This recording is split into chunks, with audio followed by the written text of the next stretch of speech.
For African American persons, this passage from Joshua has taken on great significance over the past, let's say, 3 centuries. Crossing over the Jordan became a euphemism for when a slave had been on the Underground Railroad and was about to cross the last barrier, crossing the river to the north where there was freedom. It was the promised land. Later on, the crossing of the Jordan metaphor went through transformation so that crossing the Jordan meant breaking other barriers like things that keep us from abundant life and freedom. And still later, the crossing over from death into life after death, or crossing into a heavenly place to be where the saints of God are eternally with eternal bliss. There's always a promised land, a land flowing with milk and honey, a place where the streets are paved with gold, where there is no more death, no more dying, no sickness or misery, no more distinction between people, the rich, the poor, the black, the white, the brown or olive-skinned people, gay or straight, slave or free. The by and by, crossing Jordan. Out of the deep sense of longing for the land beyond the sky, the promised land, for freedom itself, came the spirituals. Slaves didn't usually write, and especially not their music, but they sang the songs. And the tunes and the words caught on, and the themes were themes like, we've been delivered. Mary, don't you weep, don't you mourn. Mary, don't you weep, don't you mourn. Songs like, deep river, my home is over Jordan. Deep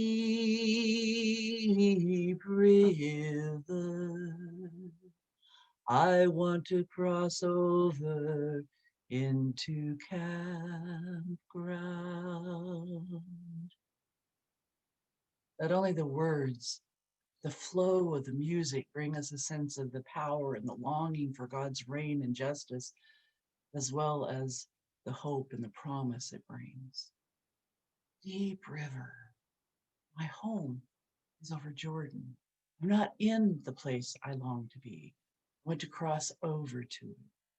Each of us can understand at some level the significance of that longing, of wanting to be in a place where we are not yet. Each of us can understand what it means to have an obstacle in front of us that seems insurmountable, where if we could just make it past that one more deadline, that one more hard task, that one more difficult person, that one more day of the week. And we think the world will have to be easier. I can only think of how hard it is to wait to be done with this pandemic. Barriers are time itself, the waiting, a few more difficult or uncooperative people who won't wear masks and stay away from crowds that keep us all sick. A few more months of medical research for a vaccine. If only we could get through the deep waters of that river to the place we want to be so very badly. I want to cross over into campground. It's a deep river. We have all had some of those deep rivers that needed crossing in the past, and likely some more today. Something physically ailing you that seems insurmountable. Wrongs that need to be righted. Forgiveness that needs to be sought or granted. A lost loved one and a depth of sorrow that needs to be passed through. Debts that seem too much to ever get to the other side. Or perhaps the deep river is wading past the fear that holds you back from a really great and important accomplishment in your life. The river may seem deep and wide. But I speak from experience as one who has been on the riverbank a few times. You aren't going to get across without first getting your feet wet. There aren't going to be any miracles take place without you first being willing to take the first steps. Stepping off that riverbank, I want to cross over into campground. And I take that forward step. Sometimes it's just one step. Sometimes it's several. The camp that the Israelites made on the other side of the Jordan would be the culmination of all their journeyings in the wilderness, all of their many, many steps toward that kind of freedom. They had many struggles and anxieties, made tons of mistakes, experienced many miracles. The last journey across to their land flowing with milk and honey was a step in faith, faced with what seemed like an insurmountable obstacle, that deep and wide, and at that time of the year, overflowing river. They had to step out in faith. Now read carefully, and you'll realize that the waters didn't just part so that they knew that it would be a safe crossing. The feet of the priests who were bearing the Ark of the Covenant, a heavy weight, had to be stepping into the waters before they parted. And with a horde of people pressing behind, they had to have a lot of faith to move into the flood. When if the miracle was lacking, they were likely as not to be pressed by the crowd to their drowning. You know, the last time that we were vacationing at the Long Beach Peninsula, I spent much time just watching some of the larger water birds as I sat in the sand on the shore or on a rock watching the waves.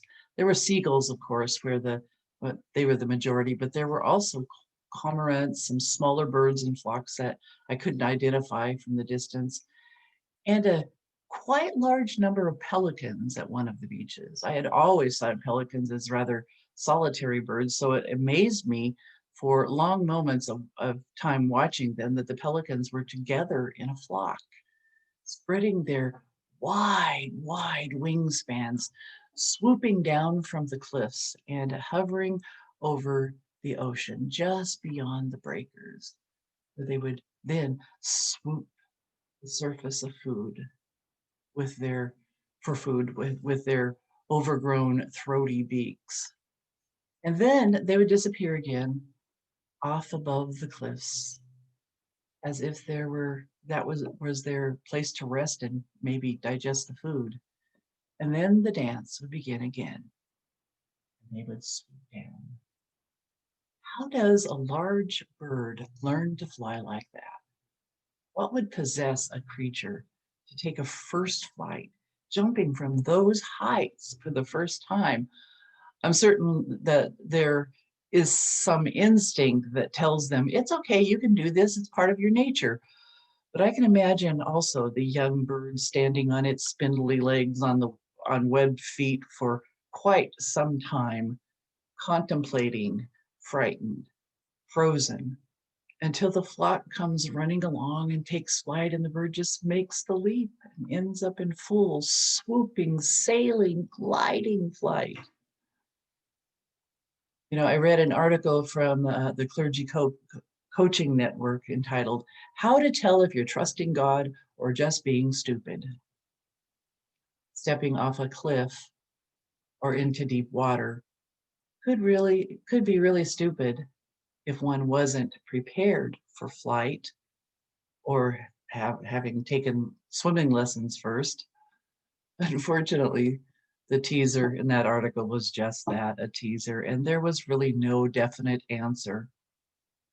The thing is that you don't have fins or wings. We don't. So I need to prepare in other ways before the leap of faith, whatever that leap of faith may be, or it would be just being stupid. So we do need to make sure that absent the instincts, We prepare skills or tools like swimming skills, parachutes, gliders, whatever we need to do, whatever it is that we endeavor individually or as a flock before we just take the jump into something even a little more risky than what we're doing now. Beyond that, there is only one way to find out, and that's to take the leap, to step out, to unfurl whatever your wings and glide from that cliff.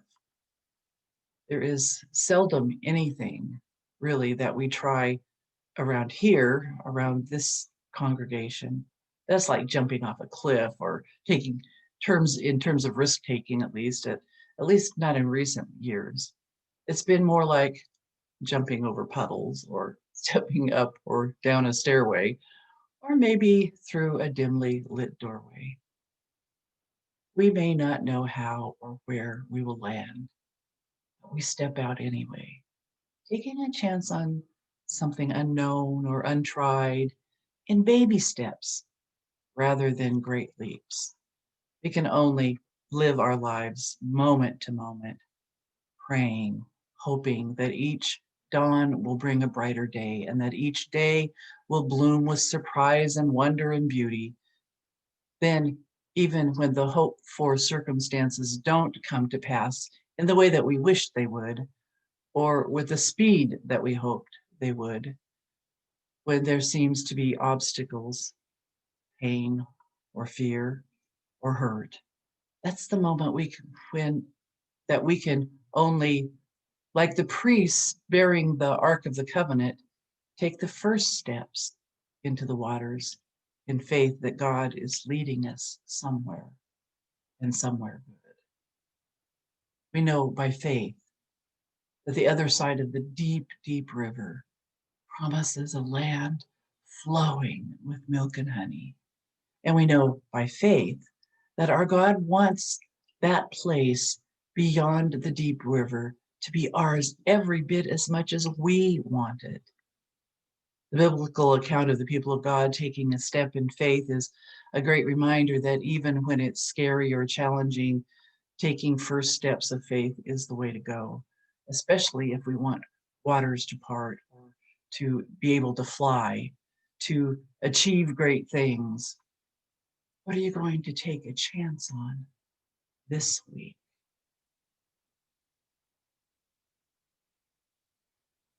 I can assure you of one thing. We know by studying the faith of those who have crossed over the Jordan before that God is both with us here and now and awaits us on the far side of that deep, deep river. We just need to know when we are ready to step into the river. If God is with us, and who will be against us?